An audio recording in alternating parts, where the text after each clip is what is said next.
Each year, Microsoft Research hosts hundreds of influential speakers from around the world, including leading scientists, renowned experts in technology, book authors, and leading academics, and makes videos of these lectures freely available.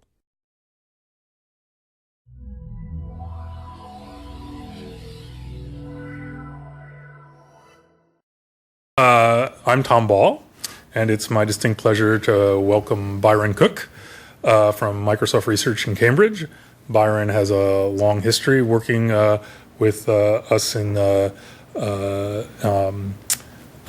from many years ago, and we're pleased to have him here today talking about temporal property verification revisited. So take it away. Thanks very much.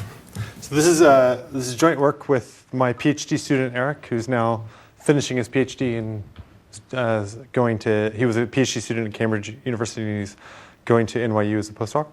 And this is work that he and I did over a couple of years.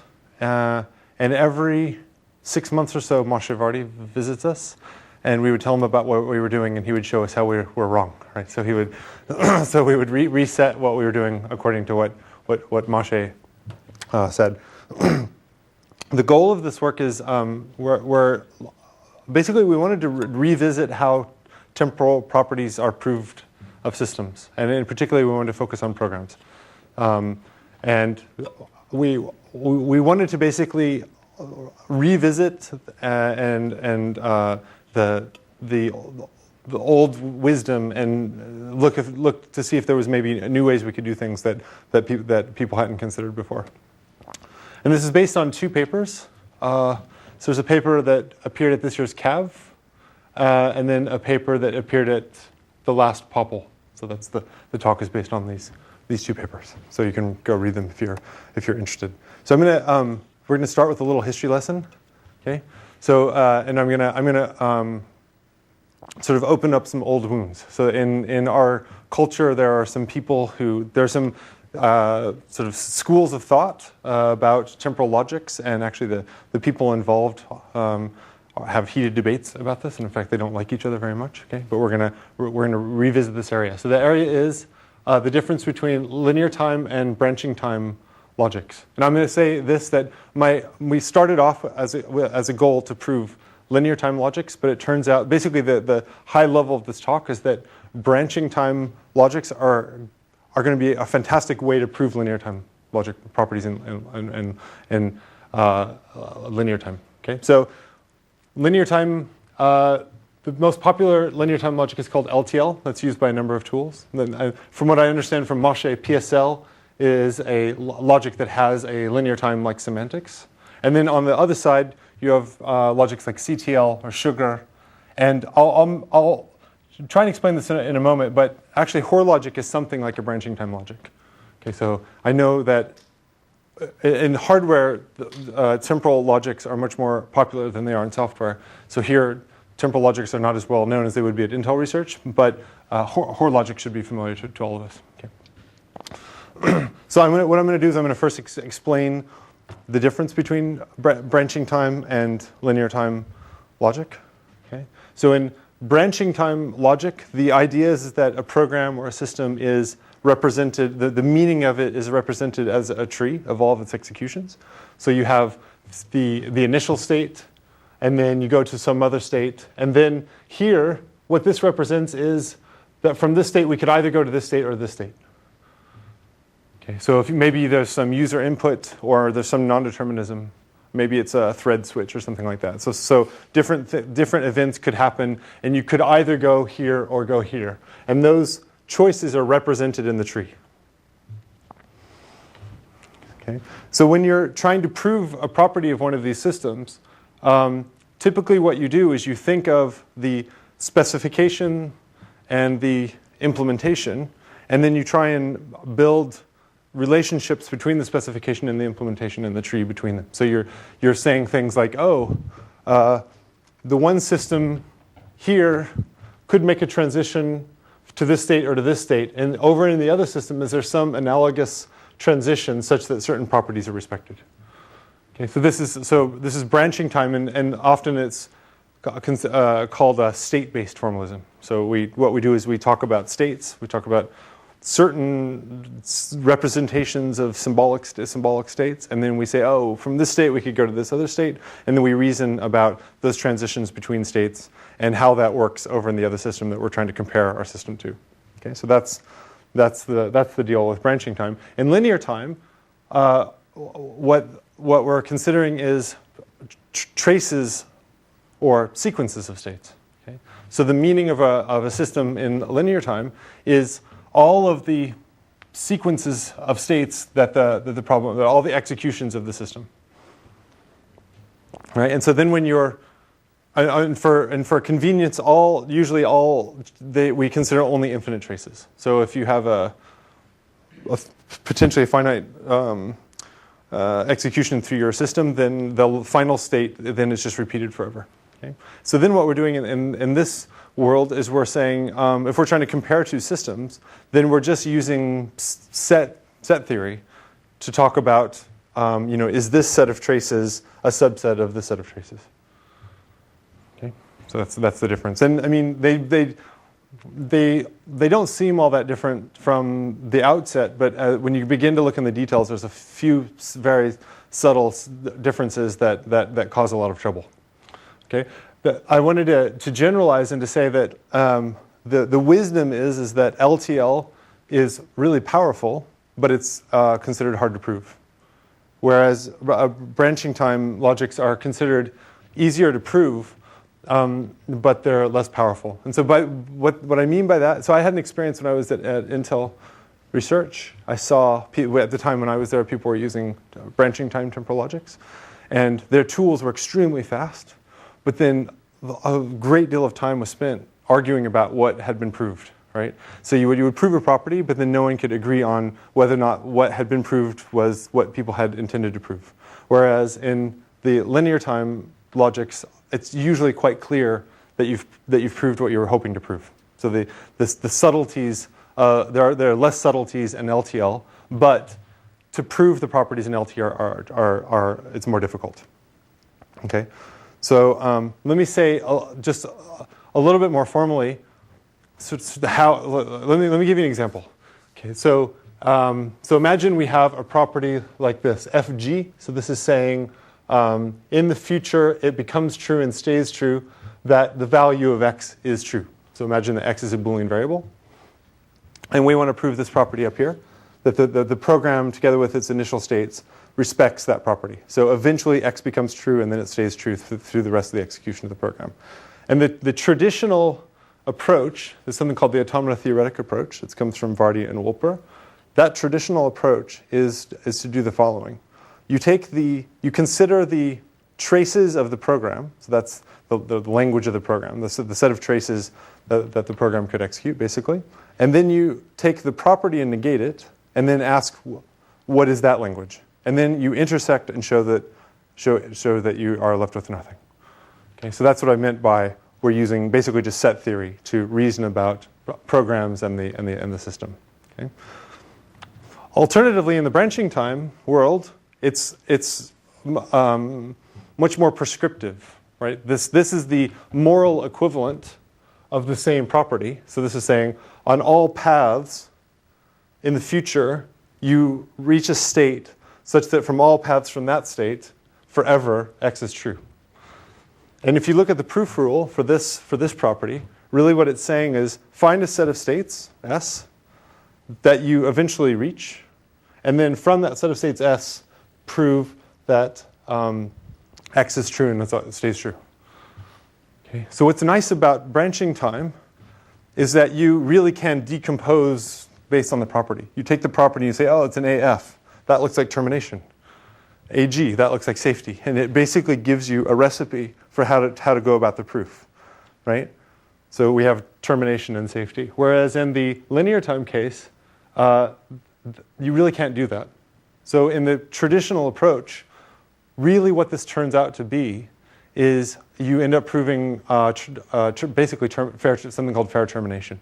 So after you dot all the I's and cross all the T's, really what this problem turns out to be is that so this really turns into a set of fairness constraints, and then your program is is a set of infinite traces. And what you're really trying to do is to prove that all of the fair executions of this program are actually not allowed, and thus that's why the set is empty. So if you look at I've written an implementation based on this approach, and really what it is it's Terminator together with a little bit of extra mechanism for considering fair termination, and then you can turn all of this into a question of fair termination. Okay, so that's the traditional approach. Okay, so let me show you an example that highlights the difference between these two approaches. Okay, so this is a program that sets some variable to true, and then this is while non-deterministic choice. So while on every time we hit this, it could be true or it could be false. We skip and come back around, or else we set x to false, set it back to true, and then run forever. Okay, so the question here is, does x eventually become true and stay that way? So I leave that to you, the audience.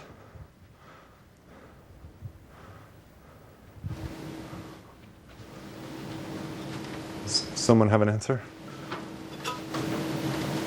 I'm going to pick on someone. Sure. Okay. Yes? L4. What's that? Yeah, L4 sets it to true, and then you're good. Great. Yep. So what's that? And if the loop never terminates, it's also always true. That's right. Exactly. Yeah, that's right. Great. So basically, you think in LTL. So in LTL, the property is valid. Okay. And it's exactly for that reasoning. You think of all the traces, right? So one trace is the trace where you stay in this loop forever, and in that case, x is true. And the other traces are the cases where you leave this loop, so you run through this loop n times, and then come here, it becomes false, but then it becomes true, and so on. So that's fantastic. Okay? In CTL, actually, this property is not valid. Okay? And the reason is because when you look at the tree structure of the program, really what this property is saying is, can you find some frontier, some set of states that you eventually reach, right? Such that from that set of states on, x is true and stays true, right? And do we eventually reach that frontier? And you'll find that really hard to find, actually, in this case. I'll bring the code back. So you're trying to describe a state or a set of states. So that has to be valuations of the program counter and the variables, of which there's only one. And you need to write down a set of states. If you're trying to prove this property, you need to try and write down a set of states that you eventually reach, and from that set of states, x is true and stays true. Okay? And the reason you won't be able to find it is that when we go in the inner loop, the first loop, L1 to L2, so here I've drawn the tree a little bit more. So here we go to the left when we stay in the first loop, and we go to the right when we leave the first loop, and then we hang out in the second loop forever, right? But it's this run that gets us into trouble, because at any point down that line, we could pop out and set x to false, right? So this is what a counterexample would look like when represented as a finite graph. It's saying, hey, you could go to L1 and stay in the first loop as long as you want, but at any point you could set x to false. And for that reason, we can't find a set of states that you eventually reach such that from that set of states, x is true and stays true. Okay, great. But there's this really amazing paper by Abadi and Lamport. It comes from, it's 1991. And they give us a recipe for something we can do. Okay? So what Abadi and Lamport say, I'm going to paraphrase now. So they didn't quite say it in this language, but I'm going to sort of put it in the current context of what we're talking about. They say, hey, if you want to prove an LTL property using CTL approaches, there always exists a history variable and a prophecy variable. I'll tell you what those are in a moment, that you can put into the system. That system is trace equivalent, i.e., any LTL property that holds the original system will hold the new system, and vice versa, such that now the CTL approach will work. Okay. So I'll show you what that might look like. So here's a variant of the program where I've introduced a new variable called row, and rho is initialized to any natural number or to some special value. And in the loop, inside the loop, here I'm using indentation to represent code inside the loop. Inside the loop, if we basically check if rho is not equal to 0, and then we decrement rho. And rho decrementing on bottom is equal to bottom. Okay? And then when we leave the loop, then we check to see if rho is equal to 0. So what's happening here is that rho, I've written rho to choose ahead of time how many times you're going to go through this loop. And if it's some natural number is chosen, then that's the number of times you're going to go through the loop. And if bottom is chosen, then you're going to stay in the loop forever. And then, I mean, this is a trick that's quite well known here, but we are basically introducing values and then using assumes to prune out the executions we find inconvenient. Right? So now, for every trace in the original program, there exists an equivalent trace in this program if you project out rho. And so imagine that we're looking at the execution where you stay here forever. Well, then I could choose bottom. Yeah? And imagine the execution where we go through this loop k times. Then I could just choose rho to be k. And then on every iteration of the loop, it'll be k is not equal to 0, k minus 1 is not equal to 0, etc. until until rho does become 0, and then this will be false. So that will force us then to go out of the loop. Okay? And what's neat about this program is that I think I've already said that. What's neat about this program is it does respect the CTL property, and here I'll show you what the S is. So the S, the set of states that we eventually reach, and then from that set of states, X is true and stays true, is the following set. It's the set S, such that either rho is bottom or the program counter is equal to L4. Okay, so that's pretty neat. Great. Okay, and then the thing they didn't talk about is how to find rho. Okay, so that's basically the approach here. So this ends now the history lesson. So the traditional, let me recap. The traditional approach, if you want to prove LTL, is use the Vardy-Wolper approach. You do this sort of automata theoretic construction, build this program that's kind of has the automata running in the program, and then you prove fair termination. And what we've done is looked back in the archives and found this other approach that says, oh, what you should instead do is introduce a prophecy variable. And now what I'm going to show you what we can do is a technique for synthesizing prophecy variables on demand. Okay. Oh, and there's one other thing I have to do. It turns out that CTL fell into such disfavor that no one really knew how to do CTL for infinite state programs. Okay, so we also have to sort that out. So I'll tell you, that's basically, the talk is in 2 parts. So what I'm going to do is first show you how we can do abstraction to state-based reasoning and then infer prophecy variables when we need them. Okay, and that's via something we call decision predicates, and I'll tell you about that in a moment. And then the second bit is that all of this was predicated on the existence of a fast branching time or state-based technique for proving like CTL-like properties of programs, and actually that wasn't known. So what we've, again, by the way, I'm a very, well, as Tom will know, I'm a very lazy person, right? So what I rather than building a whole new tool, what I've instead done is discovered a way to reduce this problem into something that we already know how to do. So actually what we do is we reduce the question of branching time temporal property verification to one of an interprocedural program analysis question. And then I can just run a tool like SLAM on it. SLAM together with some Terminator-like techniques. And then to do that, I have to do some clever encoding tricks. Okay, so that's where we're going to go. So this is the Popple paper. And basically, this approach assumes that CTL will often suffice. And experimentally, this turns out to be true. Right? So the traditional automata theoretic approach says we're going to, in the construction, track all of the non-determinism that's important. And when I say that, what I'm talking about is it turns out that there's no difference between ACTL and LTL if your system is deterministic. It's only non-determinism that gets you into trouble. Right?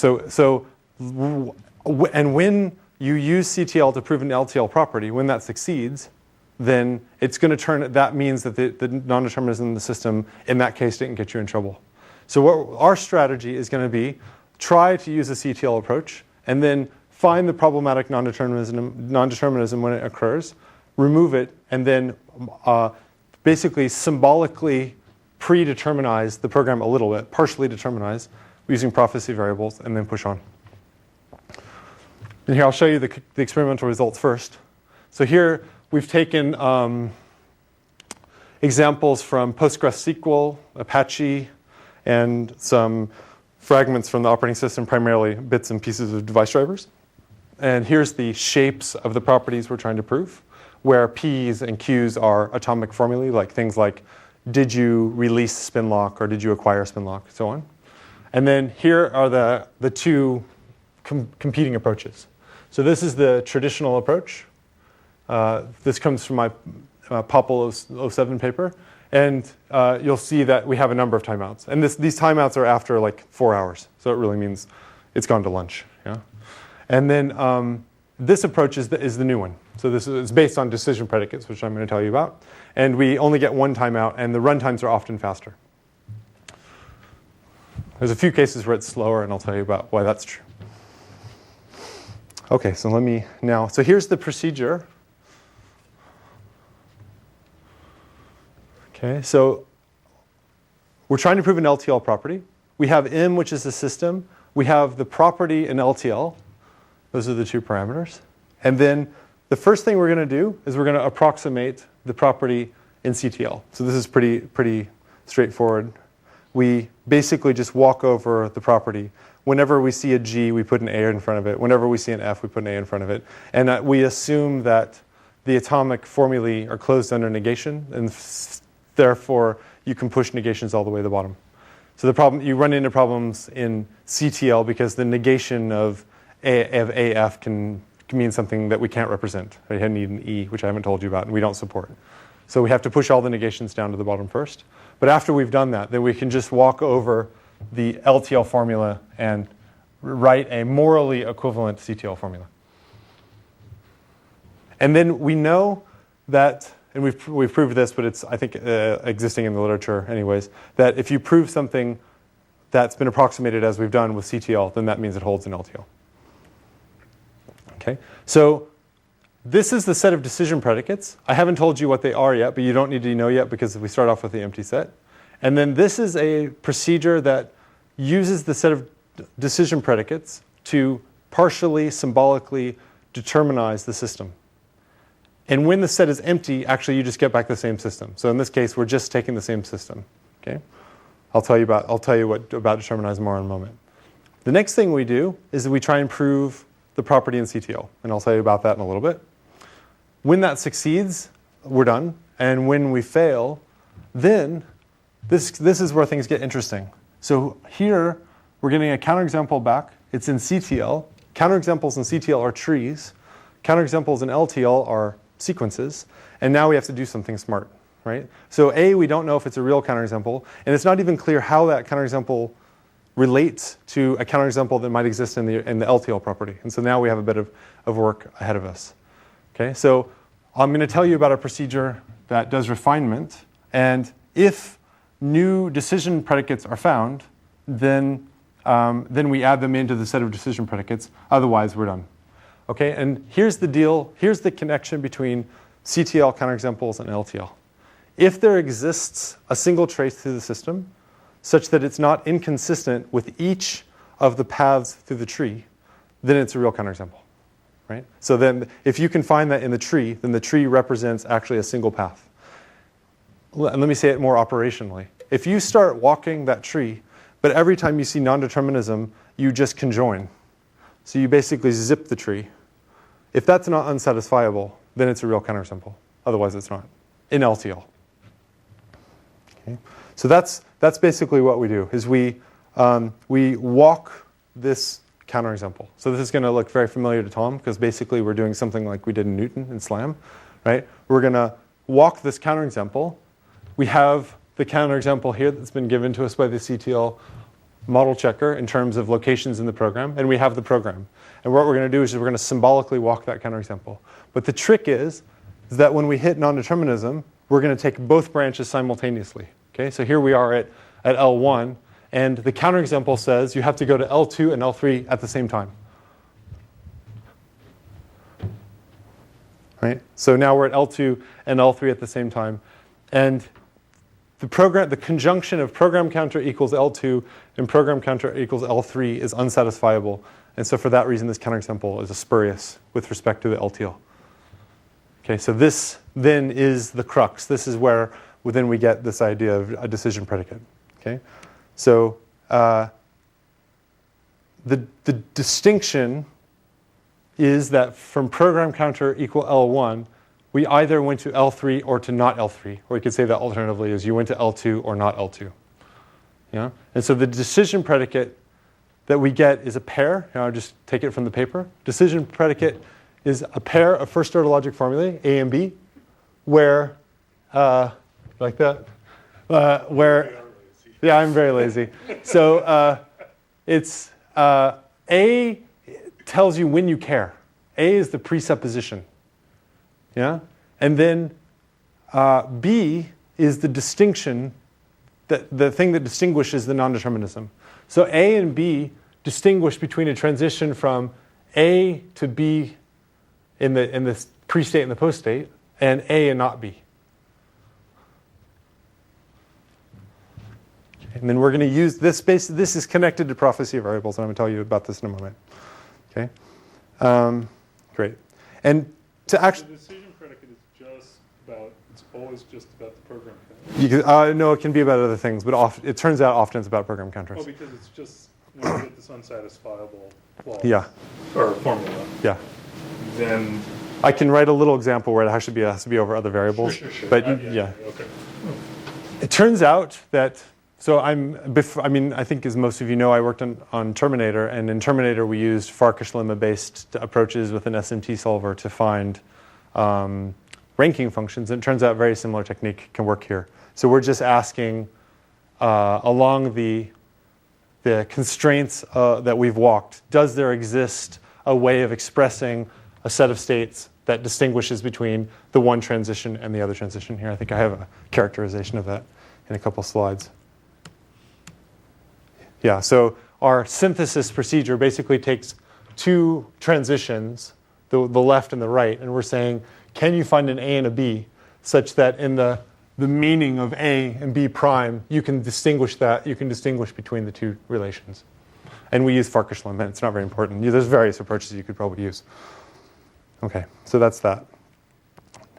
Okay, so now let me tell you about determinants. Okay, so here's the crucial bit. I've been telling you about prophecy variables. I've told you about decision predicates, and here's where the two connect. So the prophecy variable rho, what it's doing is it's tracking the number of transitions from A to B that will be taken until you see an A to not B transition. So if rho is 10, then you're going to take 10 A to B transitions, and on the 11th transition, you're going to take an A to not B. And if you choose bottom, then you're always going to go A to B. You'll never go A to not B. Okay. So here's what determinize looks like. So determinize is taking it's a system and the decision predicates. And we're going to return a new system. And the new system state space is going to be like the old state space, together with, for every decision predicate pair, we're going to have a natural number lifted. And then the initial states will be like the old initial states, but their initial configuration could be any possible valuation of the vector of lifted natural numbers. Okay, and then this is the crucial bit. So the transition relation says, hey, you can take a transition from a state to a new state if in the underlying system you could take a transition, and for every pair in the set of decision predicates, one of four cases holds. Okay, so the first case is, remember I've been saying A says when you care, right? So here, I'll go to this case first. This is the case where you don't care. So A is not true of S, in which case nothing changes. Okay, but let's look at the more interesting cases where we care. So now we're in a state where we care. So S is the A predicate holds of S, and rho is equal to bottom. So what rho equals to bottom means is whenever you see A, you're always going to go to B forever. So thus we say you have to go to B, and rho stays at bottom.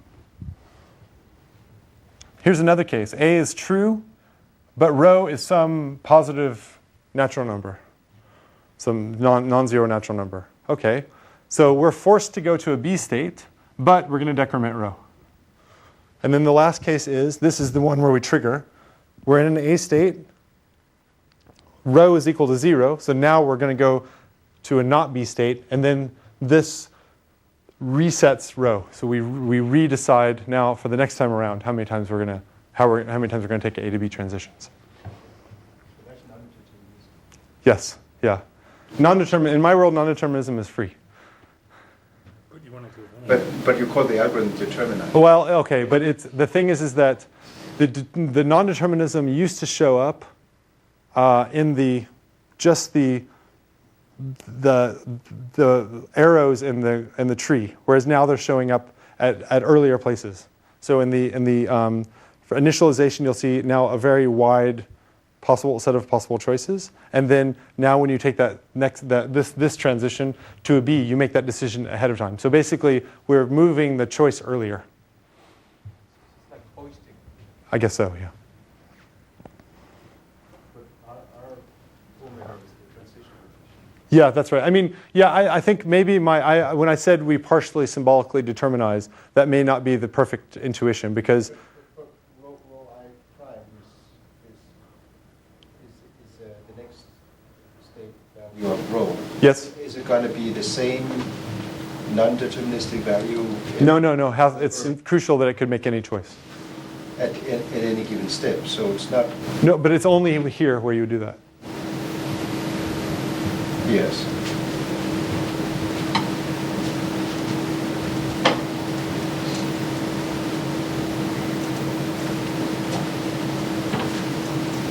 Maybe we'll talk about it offline. You look unhappy, but I don't know how to make you happy.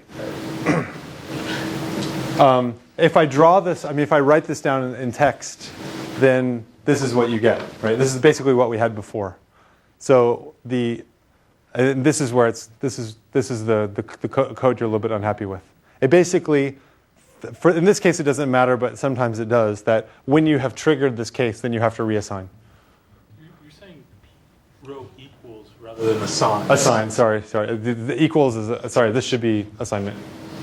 Okay. Yeah. So I guess, how do you know?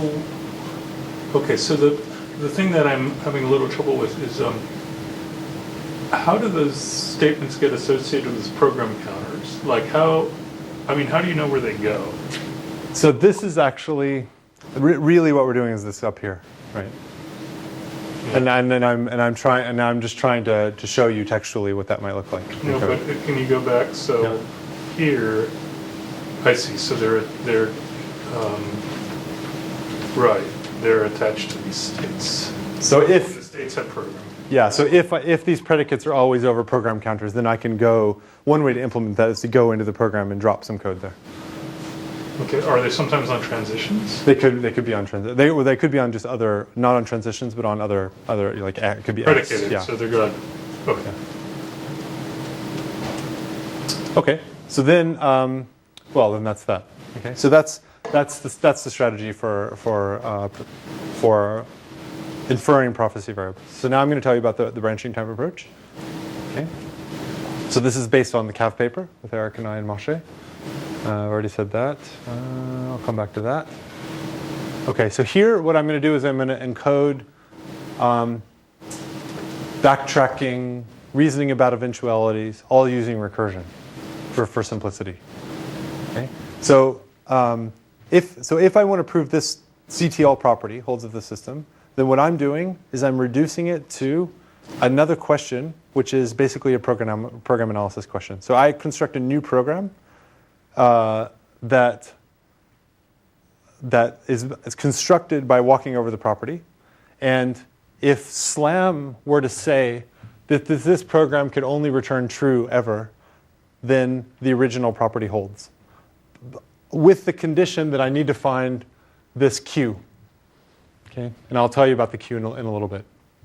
It's an extra condition. So basically, we need to try and find a Q such that then with a tool like SLAM, we could prove that this program could only ever return true. And if that condition holds, then the original property holds. And that's an if and only if, almost. Okay, it's morally an if and only if, but there's a really interesting case where it doesn't hold, and I'll tell you about that. So it should be if and if. It's sound, but not complete. Okay, and I'll tell you about that in a moment. Okay, and yeah, doesn't matter. So here's the transformation. Okay, so we're going to take the program, the property Q. So Q is, you'll see what Q is, but Q just kind of comes from the sky, so we don't have to worry about it too much. And then the transition relation and the current state. And this is going to return bool. And what we do is we walk over the structure of the property. So I'll give you an easy case first. This by the way, will look very simple, but there's some subtleties in there. Okay? So in the simple case, imagine that the property is conjunction. Then what we do is we say, oh, okay, from our current state, call this procedure recursively. Right? So call the checker, let's say it's called the checker, on the subproperty together with the current state. And if that says the property is false, then return false. Otherwise, return the checker, the result of the checker on the second property, on the second piece of the conjunct. Okay, so that's the easy case. Now I'm going to raise a difficult issue. Okay, the difficult issue is I said that if this can't return false, then the property holds. But one way not to return false is to never return. Yeah, and this is a program. So, so one difficulty would be that what if this subchecker just never returned? So that's the problem. So what we actually have to do in this encoding is to make it such that from every state the thing could return. Okay, so that's one of the subtleties. Okay, so let's look at a more complex example. So this is AG. So we're saying that on every step of the system, the subproperty holds. Okay, so what we do is we basically build a little interpreter. Okay, so read the last two lines here. So while true, so forever, run the transition system one step and then copy its state over. Okay, but on every iteration of that, we're going to use the recursively defined subchecker to check to see if the property holds. And if it doesn't hold, then we can return false. And then this is the sort of crucial bit. At any point, we need to be able to return true. Okay, and the reason is that we need to be able to return true such that if the other conjunct or other disjunct or something else doesn't hold, we need to be able to return true such that the other checker can go off and find that it doesn't hold. So we're really looking at all finite runs and then reasoning about the infinite run in that way. So it's kind of like co-induction. Okay, so let's look at AF. So in AF, this is, if you know Terminator, then this should be familiar. This is basically, actually, let me see where I've jumped ahead of myself. Let's go to AF, yeah. I said all that, amazing.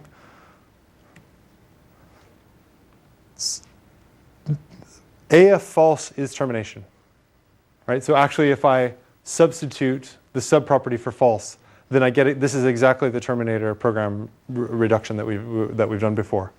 Okay, so what's happening here is we initialize some variable to false, and then, like before, we just run the system. Okay, so on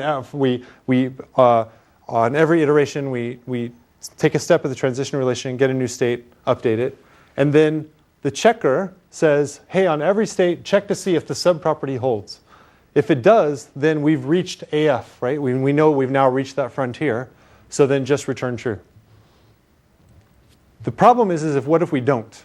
Yeah? And in the case where we don't, then we don't really know what to do because we're talking about now. It's hard to look into the future. So imagine we've run the program for a while and we've hit some state, and the subproperty doesn't hold now.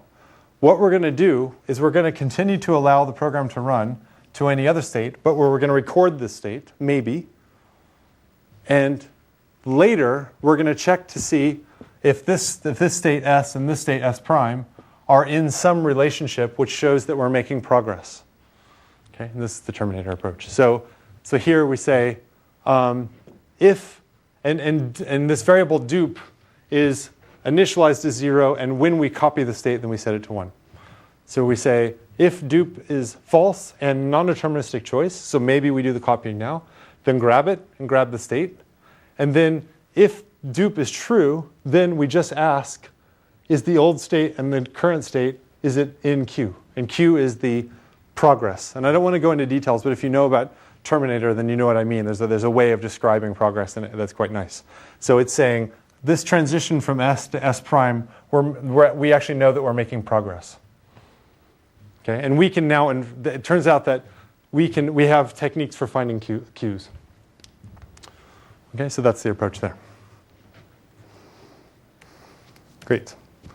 All right, so then here, I have a bit of time. So let's look at an example. Yep.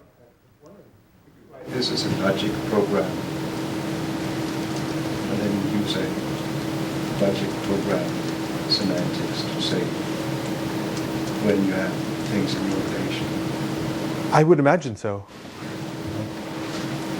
Is there a benefit? Or? I guess what you're saying is that I'm doing kind of things you do in logic where there's non-determinism everywhere, and I'm saying, oh, and now we make a next step, but I don't know which one exactly. Right, and because the next thing you have to do is that, okay, you have also an interpreter for that function. I mean, in a sense, if you look at the programs that are often written in the internals of SLAM, say, they kind of look like that because non-determinism is free. So you make non-deterministic transitions. You use assume. Oh. You use assume. Right. So this program may be very difficult to execute, but it's easy to prove. Yeah. What do you mean by non-determinism is free? Can you say more? I mean, it's not free, but it's already paid for, right? So the tools you have inside SLAM or I think Boogie, you have non-deterministic go-to. So you can either go this way or go that way. And then the proof just has to hold over all the possible choices. And then you have, usually X gets non-deterministic choice. And then you have assume. So an assume is, like you can think of it as like backtracking. Like you could try and execute these programs by making a choice, maybe it's not the right choice, and then if you ever hit an assume which fails, then go back to a previous choice and try and figure out which one it was and take the other branch. And that's actually internally really what the programs look like. And I mean, we never run them, we only prove them. Right? And so in the proof, it's easy because you just have to consider all the choices. And so this program, and I would never run, but I prove. Yeah. Okay, so let's look at this example. So it's AG, X gets 1, then eventually X gets 0. So this is like you acquire the lock, you eventually release the lock. And of this program. So X gets 1, then we go through some loop some number of times, and then release it. Okay, now I'm going to get really practical on you, and I'm not actually going to do this transformation, because what I know is that I have the code for R. So really what I'm going to do is I'm going to take these transitions and put them in the code. This is just an implementation strategy. Right? So what I can do is build a program, here's the main, that calls this subchecker. So basically I'm going to define a procedure for each of these subcheckers, and then just assert that it can't return false. So then this is the checker for AG, for this whole property. And basically, on every line of the program, I'm basically doing the transformation for AG. And what it says is, hey, if the property doesn't hold, the subproperty, so that's X not equal 1 or AF X equals 0, then return false. Otherwise, maybe return true, otherwise keep going. So if ever there's a way for the property to fail, then one of these sub-procedure calls will fail, and then we'll return it. Okay, and then we can look at the code for this guy, and that's here, I believe. No, here. And so it just says, oh, call with a disjunction. So call the one case, call the other case. And then this is the AF case. So in here, basically at every line, we're just doing the thing we did inside the loop in the interpreter. Right? We're saying, if the subproperty holds, then return true. Otherwise, if we've already copied the state, then check to see if the states are in some progress measure. If they're not, then return false. Otherwise, if we haven't copied already, maybe we copy now, do the copying, and then at any point, maybe return true. That way, this basically implements backtracking. Okay, but then actually I could actually do quite a bit to simplify this, because you can use like static analysis to discover a lot of cases you don't need to check. And actually what I'm doing now in my implementation that I'm writing now is I'm using like Ken McMillan's sort of lazy interpolation style unrolling and I'm only building these checkers really when they're needed. But you can do a bit of work statically to get it pared down. And so this is the result after I've done a bunch of simplification. And you're left with a program that doesn't look too bad. Okay, so if this program, if we can find a Q, I think it shows up as M here, but if we can find an argument for termination such that a tool like SLAM could prove that this assert never fails, then the original property holds. Oh, right. And this is the crucial thing I was telling you about. It's a moral if and only if. Why is it a moral if and only if? Why isn't it a real if and only if? I'm making one assumption. I'm making the assumption that checking that two states are included in M, that's decidable. Right? So you could imagine implementing this actually as a program, and you might not know if this inclusion check will ever answer. And not answering is a disaster, because then that assert false will never fail. So I have to know that when I'm doing my encoding, when I'm asking, hey, are two states in M, that check needs to be, you need to be able to do that in a finite amount of time. And in practice, it's no problem, because this is all turns into an SMT check. But in theory, you can imagine something more complicated. So SMT helps you do immoral things. Yeah, exactly. Okay, I said all that. Great. To wrap all this up, this is just the Terminator approach again. So we're trying to prove this ACTL property. What we're going to do is we're going to initialize Q. That's the progress measures, and we're going to start with a set of basically no measures. And if this succeeds, then we're done, right? So now we say, hey, could this program here, could it ever return false? If not, then we're done. Otherwise, get back the counterexample, look for lasso fragments in the counterexample, and if you know Terminator, you know what I'm talking about, and if you don't know Terminator, it's probably too late. I won't be able to explain it to you in the 5 minutes remaining, so just bear with me. And we look for a ranking function that's a witness to well-foundedness when we can find one, and then we add that in to the progress measures. So we build a new relation which says, hey, the ranking function we found went down. That's the new progress measure. We add it into Q, and then we go back and try and check this again. Okay, and if you do AF false, then this is Terminator.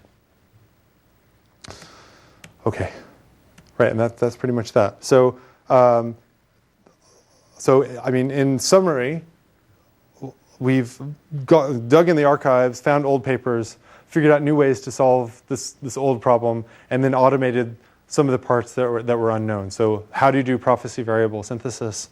And how do you do branching time reasoning for infinite state programs? And that's what I've told you about. Let me tell you about a few limitations, and then I'm going to show you the experimental results again, because there's something interesting to look at now. So some limitations. This works abysmally for finite state systems. Okay, and the reason is that on every prophecy variable I introduce in finite state land would have to, what number of values would that have to represent? It would have to represent the diameter of the system. Right? And then if I had two prophecy variables, the second one has to be over the diameter of the system with the first one. So things get really bad really quickly. Okay? But in infinite state tools, infinity is free, right? It's already paid for. So we can introduce infinite state variables. It's no problem, because techniques like predicate abstraction or interpolation are designed to work around that problem. Whereas in a classic finite state encoding, that would be really bad news. I'm working on techniques to make that better, but just as I've told you today, this approach would work very bad for finite state systems. The other thing is we use Farkash lemma, so this really limits us to linear decision predicates that can be expressed over linear arithmetic. So if you, for example, were to go to a finite state system, that might be a bad choice. And then Abadi and Lamport tell us that there always exists a prophecy variable. But what we're doing is we're looking for a finite set of prophecy variables that range over effectively the natural numbers. And it's not clear if there always exists a finite number that suffice. And it's really not clear that we always would find that set. Yes? So these prophecy variables are always natural numbers. Yeah. So, and the only operations you do are decrement and resets. Yep. So even if you had a finite state system and you added these natural numbers, Yep. the resulting system is finitary. Yes. And probably what you're implying, which I think is true, is that there's probably a nice way to encode it since you're only doing decrement and reset. Right. Yeah. So even if they're not proposition variables, they Yes. would still be finite quotients. I agree. Let's look at the experimental results really quickly. So remember I said that the traditional approach all reduces basically everything down to fair termination? We don't really make use of the structure of the property. We don't say, oh, we have AGAF, so that's kind of like safety, that's kind of like termination. Let's do some safety proving and then do some termination proving. Instead, we do this massive automata theoretic construction and then just throw everything into this big bucket and then prove basically fair termination. That turns out that's quite expensive, right? Yes, it works. It's kind of like hiring an attorney to drive you to the airport. Like you'll get to the airport, but it's really expensive, right? So this tool works in theory, but it times out a lot. So what we should see now, why are these times faster? Okay, so I'm drawing your attention to a couple things. One thing is this is the size of the termination argument. So it's the number of measures we had to introduce, or the number of times we had to go back and try and rediscover a new ranking function and put that in. And what you'll see is that the number of measures is lower, right? And think of computing a measure as an excruciatingly expensive procedure. It's like you have to basically reset everything and start all your work all over again. That's one reason it's faster. And another thing I wanted to highlight is that this is the number of decision predicates we had to infer during these proofs. And so what we had hoped was, and what's turned out to be true in these cases at least, is that the number of decision predicates you need is quite small. And in cases where the number is high, then you'll see that we're actually slower than the traditional approach. So this is bearing out the thing that I predicted, that if the non-determinism that you're trying to track is not crucial, then we'll be faster. But really, if there's a lot of non-determinism that needs to be tracked, probably it's just better to go with the traditional approach, and that's what's happened. So I can write examples that are extremely bad for our approach that are really good for this approach. And that involves lots of nested temporal operators, or examples with lots of very complicated non-determinism, all of which is crucial. Okay, so that's the way I can trick my tool. Okay, so that's that. Thanks very much. So you might look at the papers if you're interested in the details. Then I can also take questions. Thanks very much. Thanks, Byron. Any more questions? But can you comment on, so what if there is a bug, basically, at the end, basically, it's not pass, but fail? So in the previous slide, you had some X's on the last column, which means that the property was not satisfied, is that correct? That's right, yeah. I see. So does the new, basically, your new decision procedure, the algorithm, is there any implication about, for instance, making sure that it's not a spurious counterexample, etc.? I mean, you already touched a little bit, but or from the high level bit, basically, what's the high level? In this graph, X means it actually means counterexample because we looked at them all, but it doesn't mean we proved that they're counterexamples. So it means we failed to prove correctness, and then we handed something back. We know that we've removed the spurious ones in CTL, but we don't know if they're spurious in LTL. But since doing this, now my tool actually disproves also. In this experiment, all the X's that you have at the end, you already had with the fair termination tool before, right? Yes, yeah. In a way you can. Yeah, that's right. But in general, I mean, I don't know in general. I mean, we have an approach for disproving also. So what we do is when we get a counterexample, what we suspect is a counterexample, then we try and prove it's a real counterexample by trying to synthesize a recurrent set and so on. But there are of course, I mean, we're assuming, there's a number of assumptions we're making, like linear arithmetic and so on. So I mean, the tool is much more focused on proving rather than disproving. But we have some approaches in place. So in all of my regression tests now in T2, which is my new termination prover, there's one case where we can't disprove termination, but in all the other cases we've proved non-termination. And I think in this approach that will also work too, but I haven't tried it yet. Yes. Any more questions? Okay. Okay. Thanks. Mm-hmm.